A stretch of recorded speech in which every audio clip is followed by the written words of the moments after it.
This is how I'm starting the build. First off, I just I bought plenty of the lumber that I needed. I've got some of the barrels, and I kind of just laid it all out on the floor here and to establish the measurements, because the video that I originally saw that had the plans didn't have the details of the plans, the lengths of the boards to cut or anything like that. Just described the water storage system.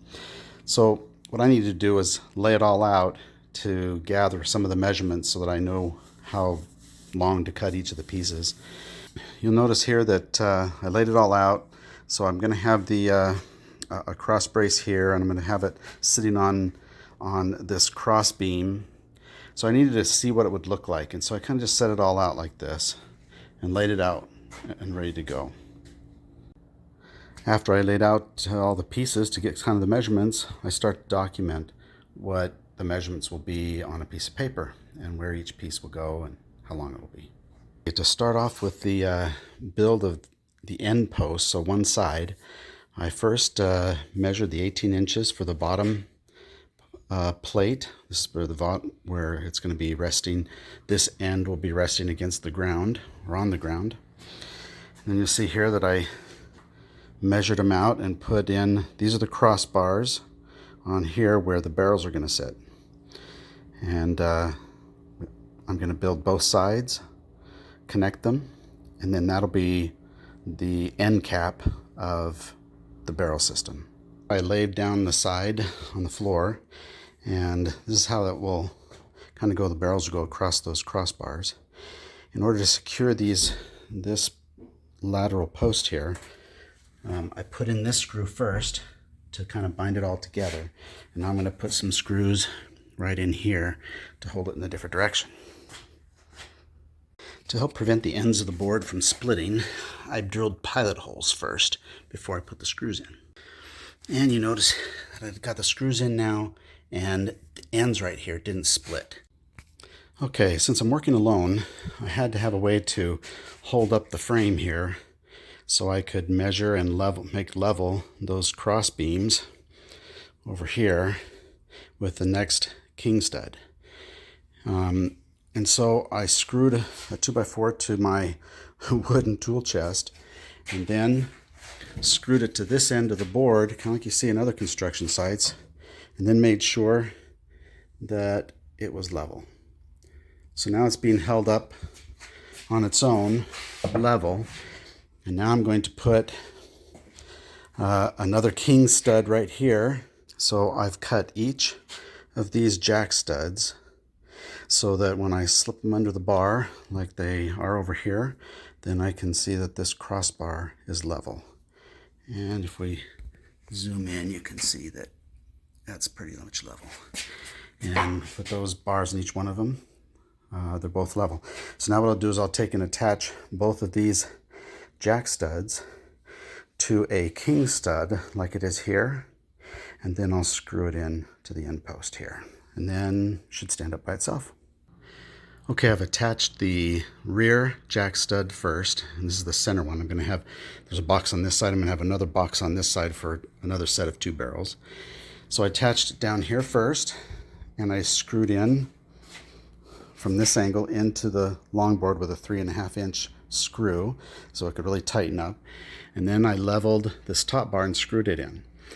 Now I need to cut this center piece for a jack stud so I can slip it in there and attach it to the king stud. And then I'll repeat that process here in the front. Okay, now I've got the center support beam in place on both the front and the back. And now I need to cut a jack stud to fit this gap. Push it in and screw the two together. And this should help support the weight of the water in the barrels. The first section of the water storage system is stable, and I no longer need the supporting bar to keep it up. I've attached all the jack studs on the side, on the bottom, and I've added this center stringer, and you'll notice that I have screwed 2 pieces together to make it more stable. The top piece is on top of the cross beam, and then your bottom piece helps support it. I've got those in there so that if the barrel warps, or to help support the weight of the barrel, that should help hold the weight. And now we're going to cut some diagonal pieces here so we can put some stringers along the sides so that we can keep the barrel from rolling from side to side. We'll have a barrel on top and a barrel on bottom. Here are the center base stringers, and I'm going to put a 45-degree board here with a stringer along the side and one on each side, and those side stringers will hold the barrel in place. Before I do those, I'm going to create another box just like this box and attach it over here. So I'm going to start with these initial jack studs, and I put one on the front already. I'm going to measure and put the one on the back, and then I'll start building it out and get it all built up so it looks just like this one, and we'll have both together. So to attach these sidebars right here on this side, on this jack stud, since I don't have access to this side to drill screws in from the back side, I'm going to use what's called a Craig's jig and create holes that I can screw in and attach it right directly into this spot, but coming in from the inside. So I noticed that I'm not very good at cutting straight lines by hand, and so I remember seeing this method of using a quick square to help me cut better, straighter lines. So I think it's working. I've got the other section on. You see that I've put in jack studs on either side and just built it out. The beauty of this design is that if I wanted to add another 2 barrels, I could simply add jack studs on this side and extend it out one more. So it's really extensible. And the top is too high, so I'm cutting 14 inches off of the top. The last 2 on the right haven't been cut yet. And then I'm going to put some boards along the top to make a shelf on top.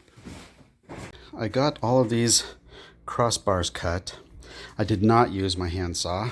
I went and talked to a friend and borrowed their chop saw so I could make those straight and perfectly 45-degree cuts, because I know I couldn't do it myself. So I did use a chop saw for those. I've used my hand saw and a speed square to make the other cuts as straight as I can. I need to now put the stringers, attach them to those cross braces, and then do the top row. The strikers are all in place and screwed into these cross beams, and provides like just a little cradle for the water barrel to go in. I tested the barrels like this to see if they fit in just fine, but I ran into one problem. When I put the barrel up top, you see that it's resting on this striker here and the side strikers, but there was a gap between the barrel and this bottom middle striker that's supposed to bear the weight. But I put in another barrel and put, probably 3 gallons of water in it. And with the warmth of the atmosphere in the garage and over time, the malleable nature of the plastic in the barrel, it kind of fit the little cradle I've got in there, and it started bearing down on that middle striker. So I'm going to leave these as they are. Now you could cut all the posts and pieces of wood to those lengths, and then basically you would have a level structure. But unfortunately, my garage floor is not level. So these jack studs down here and even the king studs should be measured more. So basically, I've started from this right side and built left, measuring each of these jack studs and things. I measure them to level to make sure that this crossbar was level, as I mentioned earlier.